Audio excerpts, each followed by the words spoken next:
Hi అండి. Welcome back to కథల పొదరిల్లు. ఈరోజు story love you my wife episode number 26. రచించిన వారు చిన్ను గారు. ఇక లేట్ చేయకుండా స్టోరీలోకి ఎంటర్ అయిపోదాం. జాను నా సొంతం, నాకే సొంతం. దాన్ని చూసినప్పుడే నా దాన్ని చేసుకోవాలని నా పెళ్ళాన్ని కూడా చంపేశాను. నాకు జానుకి మధ్యలో ఎవరొచ్చినా వదిలిపెట్టను, చంపేస్తాను అంటూ కవితను టెర్రస్ మీద నుంచి కిందకు పడేయడానికి ట్రై చేస్తున్నాడు. కవిత వాడి చేతి నుంచి తప్పించుకోవడానికి ట్రై చేస్తుంది. దేవుడా, నాకేమైనా పర్లేదు, కానీ నేను లేకపోతే ఈ రాక్షసుడి చేతిలో నా కూతురు బతుకు నాశనం అవుతుంది. అందుకోసమైనా నాకేం కాకూడదు, నన్ను కాపాడు స్వామి అంటూ మనసులో దేవుణ్ణి కోరుకుంటూ తనను డిఫెన్స్ చేసుకుంటుంది. హాహా, కాబోయే అత్తగారు కాబోయే అల్లుడికిచ్చే కట్నం నీ మరణం అంటూ నవ్వుతూ ఉంటే సడన్గా తన హ్యాండ్ మీద ప్రెషర్ పెరుగుతుంటే కవితను పట్టుకున్న తన చేతి పట్టు సడులుతుంటే ఆ పెయిన్కి కవితను వదిలేశాడు. కవిత అంటే విలాస్ నుంచి తప్పించుకుంటూ విలాస్ హ్యాండ్ని పట్టుకున్న హర్షని హ్యాపీగా చూస్తుంటే విలాస్ ముందుకొచ్చిన హర్ష విలాస్ని సీరియస్గా చూస్తూ ఆ హ్యాండ్ని ఇంకా గట్టిగా ప్రెస్ చేస్తూ తన గుండెలపై ఒక్క తన్ను తన్నేసరికి ఎగిరి దూరంగా పడ్డాడు. Aunty, are you fine? Don't worry, మీకేం కాదు, I will take care of that అంటూ మళ్ళీ తన మీదకి రాబోతున్న విలాస్ని పక్కనే ఉన్న రాడ్తో కాళ్ళ మీద కొట్టేసరికి నొప్పితో అమ్మ అంటూ కింద పడ్డాడు. అమ్మా, నీకు అమ్మ అనే రైట్ ఉందా? ఆల్రెడీ ఆ రోజు వార్న్ చేశాను కదా, జాను జోలికి రావద్దు అన్నాను కదా. నీ డ్రెస్కి వాల్యూ ఇస్తే ఆ డ్రెస్ వేసుకున్నా నువ్వెంత రెస్పాన్సిబుల్గా ఉండాలి. అలాంటి నీలాంటి వాణ్ణి వదలకూడదు అంటూ ఇష్టం వచ్చినట్టు కొడుతున్నాడు హర్ష. హర్ష బాబు, వాడి సంగతి తర్వాత. వాడు జానకిని ఏదో చేయబోతున్నాడు, ముందు మా జానుని కాపాడండి. హర్ష రాడ్తో విలాస్ తలపై కొడుతూ, ఏం చేశావు చెప్తావా, లేదంటే ఈరోజు ఇక్కడ చచ్చిపోతావు అంటూ కోపంగా విలాస్ని అంటాడు. నా నుంచి నా జానుని సేవ్ చేస్తావా? ఈరోజు సేవ్ చేస్తావు, రేపు చేస్తావు, కానీ ఆ తర్వాత అయినా నా నుంచి కాపాడలేవు కదా. ఇదేం లేకుండా జానకిని నాకు ఇచ్చి పెళ్లి చేస్తే నేనేం చెయ్యను. ఇప్పుడే జానకిని వదిలేస్తాను, ఒక్క కాల్ చేస్తే చాలు, అంతా నార్మల్ అవుతుంది. లేదంటే జానకి ప్రాస్టిట్యూట్ కేసులో అరెస్ట్ అవుతుంది. నన్నేం చేసినా నా నుంచి జానకిని సేవ్ చేయలేవు. నువ్వు కాదు అన్నావు కదా, నాకు జానకిని వదిలే. రే సైకో నా కొడక, ఆడపిల్లని సొంతం చేసుకోమంటే తన శరీరం సొంతం చేసుకోవడం కాదు, తన మనసుని గెలుచుకోవడం. ఆ మనసు గెలుచుకున్న వాడి కోసం ఏమైనా చేయడం కాదు, ప్రాణాలైనా ఇస్తుంది. నేనుండగా తన నీడను టచ్ కూడా చేయలేవు. ఏం చేయబోతున్నావు చెప్పంటూ హర్ష సీరియస్గా అంటుంటే, నువ్వేం చేసినా నేను చెప్పను అని నవ్వుతున్నాడు. అప్పుడే విలాస్ మొబైల్ రింగ్ అవుతుంటే, హర్షబాబు, ఆ ఫోటోలో వాడు నిన్న మా మీద అటాక్ చేశాడంటూ ఆ ఫోటోని చూపిస్తుంది కవిత. ఈ ఫోటో అంటూ ఆ రోజు హర్ష అండ్ జానకి మీద అటాక్ చేసిన రౌడీ గుర్తొచ్చేసరికి విలాస్ మొహం మీద పంచిస్తూ, నేనుండగా జాను నీడ కూడా టచ్ చేయలేవు అంటూ కోపంగా ఆ మొబైల్ తీసుకుని బయటకు వెళ్తున్నాడు. వైష్, నీకు నెంబర్ ఫార్వర్డ్ చేశాను, ఆ నెంబర్ ప్రెజెంట్ లొకేషన్ నాకు అర్జెంటుగా కావాలి, మేక్ ఇట్ ఫాస్ట్. హర్షబాబు అంటూ తన కారుకి అడ్డుగా వచ్చింది కవిత.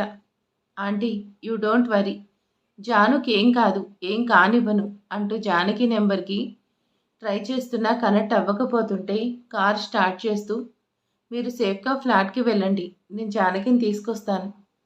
హర్షబాబు, మీరు నా కూతుర్ని కాపాడండి, మా జాను జాతకం ఎలా ఉంటే అలానే జరగనివ్వండి అని కవిత మాటకి హర్ష కార్ స్టార్ట్ చేసేవాడు కాస్త షాక్గా చూస్తున్నాడు. మేడం గారు, మీరేదో ఆలోచిస్తున్నట్టున్నారు. పరమేశ, నేనేం ఆలోచించలేదు, నీకు తెలీదా? ఆ గుడి మాన్యం నా సొంతం చేసుకోవడానికి ఇంకెన్ని రోజులున్నాయా అని లెక్క పెడుతున్నాను. నీకు ఇకపై ఆ శ్రమ అవసరం లేదులే చాముండేశ్వరి అంటూ లోపలికి వస్తూనే తన ఎదురుగా సోఫాలో కూర్చుంది అను. నా ఇంటికొచ్చి నా ముందే కూర్చున్నావు? నువ్వు నా ఇంటికి రావడం ఆశ్చర్యంగా ఉంది. ఓడిపోయావని నా కాళ్ళు పట్టుకోవడానికి వచ్చావా? నా కాళ్ళు పట్టుకో, ఆలోచిస్తాను. అనసూయ రామలింగం గెలవడమే కానీ ఓడిపోవడం తెలీదు అంటూ నవ్వుతూ, వియ్యానికైనా కయ్యానికైనా సమవజ్జులుండాలి చాముండేశ్వరి. ఫస్ట్ ఆఫ్ ఆల్ నువ్వు నా రేంజ్ కాదు కదా. అనసూయ, షూ, నీకు నా పేరు తెలుసు అని నాకు బాగా తెలుసులే, కానీ నేనెందుకు వచ్చాను అని తెలియదు కదా అంటూ తన ముందు వెడ్డింగ్ కార్డ్ పెడుతూ, ఇదేంటో తెలుసా? నా కొడుకు పెళ్లి శుభలేఖ. మొదటి శుభలేఖ నా ప్రియ శత్రువైన నీకే ఇస్తున్నాను. పెళ్లి కూతురు ఎవరో తెలుసా? చిరంజీవి లక్ష్మి సౌభాగ్యవతి జానకి. నీతో ఛాలెంజ్ చేసినట్టే నా కొడుకు పెళ్లి చేస్తున్నాను. పెళ్లి కార్డు ఇవ్వగానే గెలిచినట్టు కాదు అనసూయ, మర్చిపోయావా? పెళ్లిపీటలపై నీ కొడుకు కట్టే తాలి వద్దని నీ మేనకోడలే వెళ్ళిపోయింది. పెళ్లి ముహూర్తం రావాలి. ఆ ముహూర్తంలో నీ కొడుకు చేత ఆ అమ్మాయి మెడలో తాలి కట్టించుకోవాలి. అప్పుడు నువ్వు గెలిచినట్టు. నా రామ పెళ్ళి అంగరంగ వైభవంగా జరుగుతుంది. ఈ జానకిరాముల పరిణయం తథ్యం. నువ్వు విన్నది నిజమే. నా కూతుర్ని నువ్వు కాపాడాల్సిన అవసరం లేదు. దాని జాతకం ఎలా ఉంటే అలానే కానివ్వండి. ఏ ఆడపిల్లకైనా కాపాడాల్సింది జన్మనిచ్చిన తండ్రి అన్న, లేదంటే తన చెయ్యి పట్టుకుని భర్త.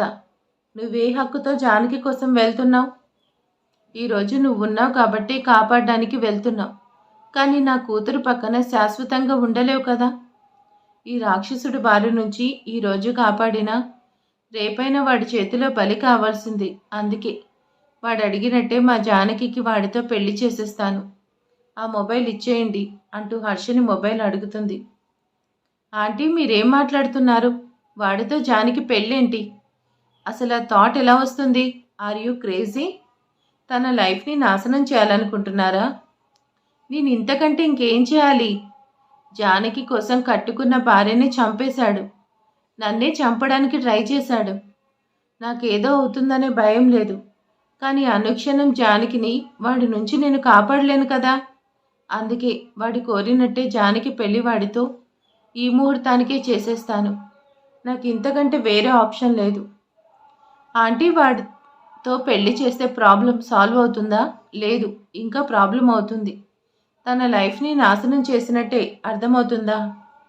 జానకి భర్తగా తను చేయి పట్టుకున్నవాడు తనను కాపాడుకుంటాడు, కానీ వాడన్నట్టు జానకిని వదలడు. ఈరోజు చేసిందే మళ్ళీ చేస్తే జానకి ఇంకెప్పటికీ పెళ్లి చేయలేను. ఓ ఆడపిల్లని చిన్నప్పుడు తండ్రి కాపాడితే పెద్దయితే భర్త మాత్రమే కాపాడగలడు. తనను కాపాడే ధైర్యం తెగువ ఉన్న నువ్వు తన భర్త కాలేనప్పుడు తన గురించి నీకెందుకు? తన లైఫ్ ఎలా ఉంటే అలా జరగనివ్వు. వాడి నుంచి నువ్వెప్పుడూ తన పక్కనే ఉండి తనని కాపాడలేవు కదా హర్ష.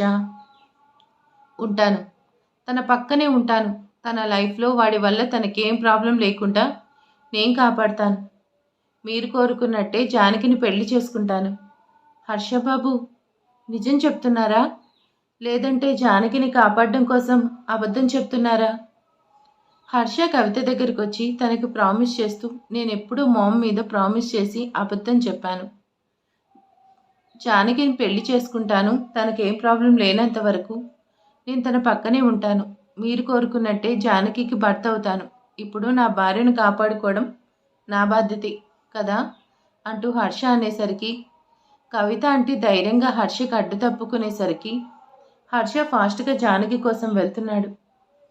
వైష్ ఇచ్చిన అడ్రస్కి వచ్చిన హర్ష సిటీ అవుట్స్కట్స్లో ఉన్న ఆ హోటల్లో జానకి ఏ రూమ్లో ఉందో తెలియక హోటల్ రిసెప్షన్ దగ్గరికి వెళ్ళి ఆ రౌడీ ఫోటో చూపించి వాడి రూమ్ నెంబర్ని తీసుకొని ఆ రూమ్ దగ్గరికి వచ్చి డోర్ని ఓపెన్ చేసి లోపలికి వెళ్ళగానే ఎదురుగా ఉన్న జానకిని చూడగానే తన ప్రాణం హాయిగా ఉంటే హార్ట్ మీద చేయి వేసుకుంటూ కాస్త రిలాక్స్ అవుతూ జాను అనేంతలో జానకి హర్ష చెంప మీద లాగి పెట్టి కొట్టింది. జానకి చేసిన పనికి హర్ష షాక్డ్గా చూస్తుంటే, ఇన్ని రోజులు మీరు ఎలాంటి వారైనా నిజం ఒప్పుకున్నారంటే మంచివాళ్ళు అనే కన్సర్న్ ఉంది. కానీ మీ మంచితనం వెనకే ఉన్న ముసుగు తొలగిపోయింది. ఈరోజు మిమ్మల్ని ఇలా చూస్తుంటే అసహ్యంగా ఉంది. ఓ ఆడపిల్లని సొంతం చేసుకోవడం కోసం ఇంత నీచమైన పనులు చేస్తారా? మిమ్మల్ని చూస్తుంటేనే కంపరంగా ఉంది. ఇంకెప్పుడు లైఫ్లో మీ మొహం నాకు చూపించకండి అంటూ జానకి కోపంగా డోర్ ఓపెన్ చేయగానే పోలీస్ వాళ్ళు రూమ్లోకి వస్తూ ఏం జరుగుతుంది ఇక్కడ అంటే మాకొచ్చిన ఇన్ఫర్మేషన్ ప్రకారం ఇక్కడ ప్రాస్టిట్యూషన్ జరుగుతుందన్నమాట. Constable arrest them. Sir please, ఇక్కడ మీరు అనుకున్నట్టు ఏం జరగట్లేదు. నేను ఐఏఎస్ స్టూడెంట్ని. నా మీద కేసు ఫైల్ అయితే నా లైఫ్ నాశనం అవుతుంది. నేను ఇంకెప్పటికీ ఐఏఎస్ అవ్వాలనే నా డ్రీమ్ అలానే మిగిలిపోతుంది. ఈరోజు నేను ఐఏఎస్కి అప్లై చేయడానికి లాస్ట్ డేట్. ప్లీజ్ నన్ను వెళ్ళనివ్వండి. వాట్? కాబోయే ఐఏఎస్ ఆఫీసర్ హోటల్ రూమ్లో పరాయి మగవాడితో ఏం చేస్తుంది? ఎగ్జామ్కి అప్లై చేయకుండా హోటల్ రూమ్కి ఎందుకు వచ్చావు? టెన్షన్కి హోటల్లో రిలాక్స్ అవ్వడానికి వచ్చావా? దొరికిపోయిన ప్రతి ఒక్కరూ చెప్పేది ఇదే మాట. ఇంకేం మాట్లాడకు అంటూ జానకి ఎంత చెప్తున్నా వినకుండా జానకికి అండ్ హర్షకి కలిపి హ్యాండ్ కప్స్ వేశారు. అను, నువ్వు చేసిందేం నాకు నచ్చలేదు. ఇప్పుడు ఇదంతా అవసరమా? ఎందుకు కావాలని చాముండితో పెట్టుకుంటున్నావు? ఈ పెళ్ళి ఆపడానికి తనేమైనా చేస్తే నువ్వే అవకాశం ఇచ్చావు కదా. అసలే పెళ్లి వాళ్ళకి రామ పెళ్లి పీటల మీద ఆగిందని నిజం చెప్పలేదు. రామ పెళ్ళి ఆగింది, అదేమైనా యూనివర్సల్ ప్రాబ్లం ఏంటి? ఎన్నో పెళ్ళిళ్ళు పెళ్ళైన తర్వాత కూడా పెటాకులు అవుతున్నాయి. నా రామాకి పెళ్లి జరగలేదు కదా. ఇష్టం లేకుండా పెళ్లి చేసుకొని కలిసి ఉండడం కంటే ఎవరి దారి వాళ్ళు చూసుకోవడం బెటర్ కదా. ఇది వాళ్ళకి చెప్పేంత పెద్ద విషయం కాదు. అండ్ ఏదేమైనా ఈ పెళ్లి జరగాలి, జరుగుతుంది. చాముండి ఏం చేయకుండా నేను చూసుకుంటాను. చా, శుభలేఖలు ప్రింట్ చేసే వరకు వచ్చేస్తే ఈ విషయం నాకు చెప్పకుండా నువ్వేం చేస్తున్నావు పరమేశ అంటూ వాడిని చెంప చెల్లుమనిపించింది చాముండేశ్వరి. మేడం, తన కొడుకు విషయంలో అనసూయ గారు ఇంత క్విక్ డిసిషన్ తీసుకుంటారని నేను ఎక్స్పెక్ట్ చేయలేదు. అందుకే లైట్ తీసుకున్నాను. బట్ మేడం, మనకి బిగ్ షాక్ ఇచ్చారు. ఇప్పుడే ఆ పెళ్లి వాళ్ళ దగ్గరికి వెళ్ళి పెళ్లి క్యాన్సిల్ అయ్యేలా చేద్దామా? చా, ఆ అనసూయ ముందు నన్ను ఓడిపోయేలా చేసావు కదరా. ఇప్పుడు అక్కడికి వెళ్ళి ఏం చేస్తావు? అవసరం లేదు. ఈ పెళ్ళి ఎలా జరుగుతుందో నేనే చూస్తాను. పెళ్ళికి ఇక్కడికే రావాలి కదా, చూసుకుంటాను. జానకి రామ పేర్లు కలిసినంత ఈజీ కాదు మీరు కలవడం. ఆ జానకి రాములకే తప్పలేదు కదా వైరాగ్యం. ఇంకా మీరెంత, అంతకంటే గొప్పవాళ్ళు కాదు కదా అంటూ తన పిడికిలు బిగించింది Chamundeshwari. Sir please try to understand. నేనేం తప్పు చేయలేదు, నన్ను వెళ్ళనివ్వండి అంటూ జానకి ఏడుస్తూ రిక్వెస్టింగ్గా అడుగుతుంది. షూ, నువ్వేమైనా చెప్పాలనుకుంటే రేపు కోర్టులో చెప్పుకో, అంతేకాని ఇక్కడ ఇష్యూ చేసి యూజ్ లేదు. ఇంతలో ఏడ్చేదానివి ఎందుకు మగాడితో కలిసి రూమ్కి వెళ్ళావు? అలా వెళ్ళినప్పుడు లేదా ఈ భయం కానిస్టేబుల్ తన దగ్గర నుండి డీటెయిల్స్ తీసుకోండి అంటూ ఇన్స్పెక్టర్ అంటుంటే, సార్ ఈరోజు నేను వెళ్ళకపోతే నా కెరియర్ నాశనం అవుతుంది. ప్లీజ్ నన్ను అర్థం చేసుకోండి. పోలీస్ కేసు అయితే ఐఏఎస్ కావాలనే నా డ్రీమ్ అలానే మిగిలిపోతుంది. జానకి అలా ఏడుస్తుంటే ఇన్స్పెక్టర్ జానకి దగ్గరికి వచ్చాడు. నువ్వే తప్పు చేయలేదంటే నమ్మడానికి మేమేం చిన్నపిల్లలం కాదు. లవర్తో హోటల్ రూమ్కి ఎందుకు వెళ్ళావు? కమిట్మెంట్ కోసమే కదా వెళ్ళింది. కమిట్మెంట్ దొరికిందా? ఇన్స్పెక్టర్, మైండ్ యువర్ లాంగ్వేజ్ అంటూ జానకి ఆ మాటకి కాస్త కోపంగా అంటుంటే, ఇన్స్పెక్టర్తోనే రాంగ్గా మాట్లాడుతున్నావు. నువ్వు చేసిందే కదా నేను చెప్పేది అంటూ జానకి దగ్గరికి ఇన్స్పెక్టర్ వస్తుంటే, జానకికి ఇన్స్పెక్టర్కి చెయ్యడ్డు పెడుతూ, లేడీస్తో బిహేవ్ చేసే పద్ధతి ఇది కాదు. డోంట్ యూ హ్యావ్ సెన్స్ అంటూ హర్ష కోపంగా అంటాడు. ఇన్స్పెక్టర్కే సెన్స్ నేర్పిస్తావా? నా దగ్గరే బలుపు చూపిస్తున్నావు అంటూ హర్ష మీదకి రాబోతుంటే, ఎవడైనా కానీ తప్పు చేస్తే ఇలానే రియాక్ట్ అవ్వాలి. మేము తప్పు చేశామనే కదా అరెస్ట్ చేశావు. ఇప్పుడు నువ్వు అదే చేస్తున్నావు అంటే తప్పు చేసినట్టే కదా. You are just public servants. నన్నే జస్ట్ అంటావా? నీ పొగరు ఇక్కడే కాదు, లాకప్లో కోటింగ్ వేస్తే దారిలోకి వస్తావు. ఈరోజు నిన్నెవడు కాపాడతాడో చూస్తాను. I will see your end అంటూ హర్ష కాలర్ పట్టుకోబోతున్నాడు కోపంగా. ఎక్స్క్యూజ్ మీ అంటూ అప్పుడే లోపలికి వచ్చాడు Vaishal. Excuse me, what nonsense are you doing? ఎవరిని టచ్ చేయాలనుకుంటున్నారో తెలుస్తుందా? నువ్వెవరు? వీడికింత హైప్ ఇస్తున్నావు? నువ్వెవరైతే నాకేంటి? ఇప్పుడే చెప్తున్నాను, వీడి బలుపుకి వీడంత చూడకుండా వదిలిపెట్టను అంటూ హర్షని కోపంగా చూస్తున్నాడు. సుర్జిత్, నేను చెప్తున్నాను, ఆన్ ది స్పాట్ వాళ్ళని రిలీజ్ చేయి. ఏమైనా ఉంటే నేను చూసుకుంటాను అంటూ లోపలికి వచ్చాడు డీసీపీ రవీంద్రనారాయణ్. సార్ అంటూ డీసీపీకి సెల్యూట్ చేస్తూ, సార్, వాళ్ళు ప్రాస్టిట్యూషన్ చేస్తూ రెడ్ హ్యాండర్గా దొరికిపోయారు. ఆల్రెడీ ఎఫ్ఐఆర్ బుక్ చేశాను. వాళ్ళని కోర్టుకి ప్రెజెంట్ చేసే తీరుతాను. సుర్జిత్, నేను వాళ్ళకి స్టేషనరీ బెయిల్ గ్రాంటెడ్ చేస్తున్నాను. ఫస్ట్ వాళ్ళని వదిలేయి, తర్వాత చూసుకుందాం. First do what I say sir, you may go now అంటూ హర్ష వాళ్ళకి చెప్పేసరికి హర్షని సుర్జిత్ కోపంగా చూస్తూ, నీ మనీ పవర్ ఇప్పుడు నిన్ను సేవ్ చేసి ఉండొచ్చు, బట్ నా నుంచి నిన్నెవరు సేవ్ చేయలేరు. మార్క్ మై వర్డ్స్, అండ్ మిమ్మల్ని కోర్టులో ప్రెజెంట్ చేయకపోతే నేను నా జాబ్ని వదిలేస్తాను. దిస్ ఇస్ మై ఛాలెంజ్ అంటూ హర్షని సూటిగా చూస్తున్నాడు. వైశాల్, నువ్వు ఫార్మాలిటీస్ ఫినిష్ చేసుకొని వచ్చి అంటూ జానకి చేపట్టుకొని తనని బయటకు తీసుకుని వెళ్ళిపోయాడు. హర్ష కనీసం తన మాటలు కూడా పట్టించుకోకుండా యాటిట్యూడ్ని చూపిస్తూ జానకి కోపంగా హర్ష చేయి విసిరి కొడుతూ తన చెయ్యి విడిపించుకుంది. Janu, what's wrong with you? ఎందుకు ఇలా బిహేవ్ చేస్తున్నావు? ఆ టైంలో నీ కండిషన్కి నేనేం రియాక్ట్ అవ్వలేదు. ఎందుకు ఇలా చేస్తున్నావు? నేనేం చేశాను? నువ్వేం చేయలేదు, నేనే చేశాను. నిన్ను నమ్మడం నా తప్పు. నిన్ను మంచివాడు అనుకోవడం నేను చేసిన పొరపాటు. అందుకే కదా నువ్వు అందరిలాంటి మగాడివే అని ప్రూవ్ చేశావు.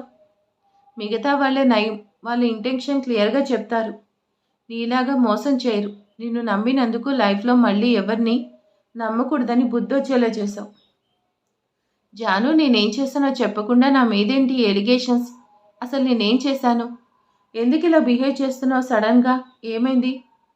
నువ్వేం చేశావో నేను చెప్పడం ఎందుకు, నువ్వే చూడు అంటూ జానకి మొబైల్లో తనకు వచ్చిన మెసేజ్ని చూపిస్తూ, నేను అకాడమీకి వెళ్తుంటే ప్రాబ్లంలో ఉన్నాను, నా మీద అటాక్ జరుగుతుంది, మెసేజ్ చేశావు. నిన్ను నమ్మి ఫ్రెండ్కి హెల్ప్ చేయాలని వచ్చాను, కానీ నువ్వు నా నమ్మకాన్ని అడ్వాంటేజ్ తీసుకుంటావనుకోలేదు. లైఫ్లో మరే మగాన్ని నమ్మకూడదని ప్రూవ్ చేశావు. నీ వల్ల నేను ఐఏఎస్ కావాలనే నా డ్రీమ్ నాశనమైంది. లైఫ్లో ఇంకెప్పుడు నువ్వు నా కళ్ళ కనిపించకు అంటూ జానకి కోపంగా అక్కడి నుంచి వెళ్ళిపోతుంది. Harsha, what happened? జాను ఎందుకు అలా వెళ్ళిపోతుంది? జానుకి నిజం చెప్పేశావా? హర్ష తల అడ్డంగా ఊపుతూ, లేదు, తనే నాకు నిజం చెప్పింది. నేను జానకి డేంజర్లో ఉన్నాను, సేవ్ మీ అని మెసేజ్ చేశానంటుంది. నా కోసమే తను ఆ హోటల్ రూమ్కి వెళ్ళానంటుంది. హర్ష, మెసేజ్ మరి నువ్వు చేయలేదా? మరి ఆ మెసేజ్ ఎలా నీ మొబైల్ నుంచి జానకి వెళ్తుంది? మార్నింగ్ జానుతో మాట్లాడడానికి ఫ్లాట్స్కి వస్తుంటే ఓ రోగ్ నా కారుకి అడ్డంగా వచ్చాడు. వాడు కాల్ చేసుకుంటానంటే నా మొబైల్ ఇచ్చాను.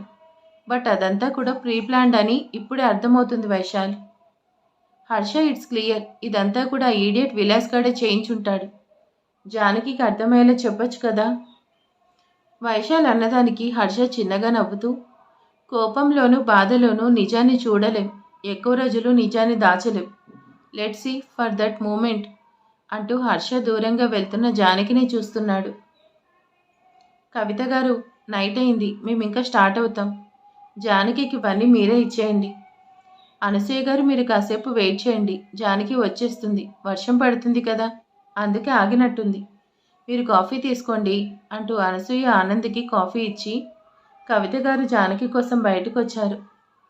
జానకి పెళ్లి కానుక ఇవ్వడం కోసం అనసూయ గారు ఇప్పుడే వచ్చారు. జానకి ఇంత లేట్ అయినా ఇంకా ఇంటికి రాలేదు. అసలు ఏం జరుగుంటుంది? హర్షబాబు జానకిని కాపాడాడు కదా. నిజం చెప్తే ఏమనుకుంటారో, ఇప్పుడే వాళ్ళు కూడా వచ్చారు. జాను, త్వరగా ఇంటికి వచ్చాయి అంటూ జానకి కోసం చూస్తుంది. వర్షంలో జోరుగా తడిసేసరికి అలానే నడుచుకుంటూ ఏదో ఆలోచిస్తూ తన మనసు ఎక్కడో ఉంటే తను మాత్రం ఓ బొమ్మలా నడుస్తూ వస్తుంది. జానకిని చూడగానే కవిత ఆనందంగా వెళ్ళి జానకిని హత్తుకుంటూ, జాను, నీకేం కాలేదు కదా, నీకోసమే వెయిట్ చేస్తున్నాను, నువ్వు వచ్చేసావు అమ్మ అంటూ జానకి కవితను హత్తుకుంటూ, తప్పు చేశాను, ఓ మోసగాన్ని నమ్మి సరిదిద్దుకోలేని తప్పు చేశాను. నా కలలు అన్నిటినీ నేనే నాశనం చేసుకున్నాను. నన్ను ఐఏఎస్గా చూడాలని నీ ఆశకి సమాధి కట్టేశాను. ఈ కేసు కోర్టుకి వెళ్తే జన్మలో నేను ఐఏఎస్ అవ్వలేను.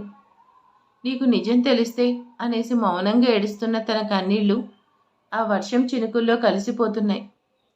జాను, నీకోసం మీ అత్తగారు వచ్చారు, వెయిట్ చేస్తున్నారు పద అంటూ జానకిని లోపలికి తీసుకొచ్చింది. 10 నిమిషాల్లో రెడీ అయి వచ్చేస్తుంది, వర్షంలో వచ్చేసింది కదా అంటూ జానకిని రూమ్లోకి తీసుకెళ్ళింది. జాను, ఫాస్ట్గా రెడీ అవ్వు, వాళ్ళని వెయిట్ చేయించడం బాగోదు అంటూ జానకికి శారీ ఇచ్చి కవిత బయటకు వెళ్ళింది. నా కలలు నేనే నాశనం చేసుకున్నాను. ఇప్పుడు ఈ పెళ్ళి కాదంటే మా అమ్మను దూరం చేసుకుంటాను. నా సంతోషం దూరమైంది. నా వల్ల వాళ్ళు కూడా బాధపడాలా?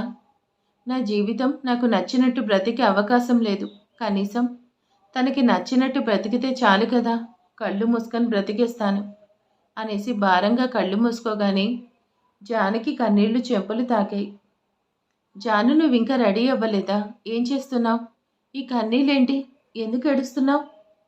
జానకి ఏం లేదంటూ తల అడ్డంగా ఊపుతూ కవిత భుజాలు పట్టుకొని బెడ్పై కూర్చోబెడుతూ తన చేయి పట్టుకుంటూ, నేను ఈ పెళ్లి చేసుకుంటే నువ్వు హ్యాపీగా ఉంటావు కదా, నేను ఈ పెళ్లి చేసుకుంటాను.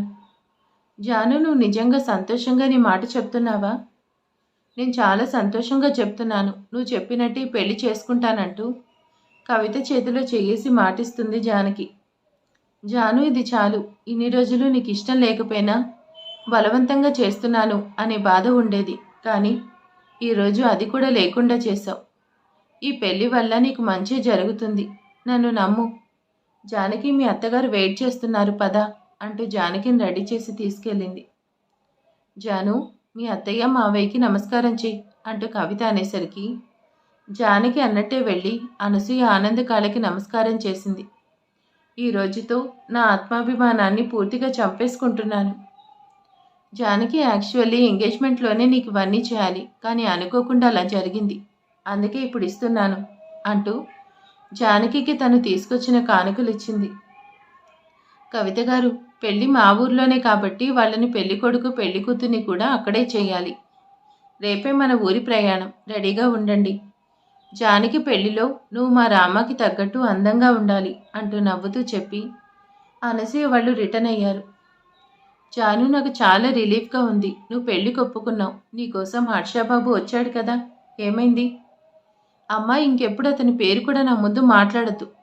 తనను తలుచుకుంటేనే అసహ్యంగా ఉందంటూ జానకి కోపంగా తన రూమ్కి వెళ్ళింది. జానకి ఎందుకు హర్షబాబు మీద అంత కోపంగా ఉంది?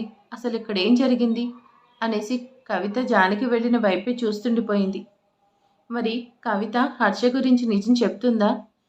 ఇక జానకి నిజం తెలుసుకుంటుందా హర్ష గురించి? చూద్దాం, నెక్స్ట్ పార్ట్లో ఏమైనా తెలుస్తుందేమో. వీడియో నచ్చితే ప్లీజ్ లైక్ చేయండి, కామెంట్ చేయండి. Thank you.